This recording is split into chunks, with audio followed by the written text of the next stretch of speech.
Sir एक आदमी शख्स जनाबत की हालत में है तो वो पहले सैरी करे या फिर गुस्ल करे, ज़रा आप इसके बारे में थोड़ा तफसीलन बयान करें। जी, आपने अच्छा सवाल किया है हसन भाई। सबसे पहले तो ये बात समझने की ज़रूरत है कि रोज़े की हालत में जनाबत जो है रोज़े को मना नहीं करती।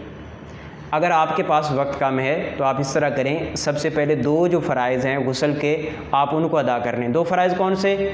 उनमें से एक फ़र्ज़ तो ये है कि सबसे पहले जो हलक़ के अंदर पानी लेकर जाते हैं, एक फ़र्ज़ ये, यानी आप हलक़ के अंदर पानी लेकर जाएं, और दूसरा जो फ़र्ज़ है कि नाक के अंदर पानी चढ़ाना। ये दो फ़राइज़ जो हैं आप जल्दी से यानी सहरी की हालत में ही आप कर लें, अदा कर लें। बाकी तीसरा फ़र्ज़ रह गया, यानी पूरे जिस्म के ऊपर पानी का बहाना।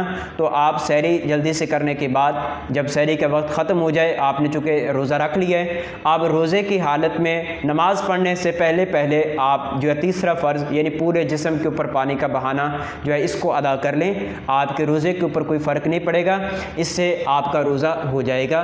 और जनाबत की हालत में, यानी चूँकि आप अभी आपने मुकम्मल गुस्ल नहीं किया, लिहाजा जुनबी हैं, तो लिहाजा जनाबत की हालत में रोज़े को कोई भी मना करने वाली चीज़ नहीं है। अल्लाह ताला आपको बेटा मसाइल शरिया को समझने की तौफ़ीक़ अता फ़रमाए। वस्सलाम।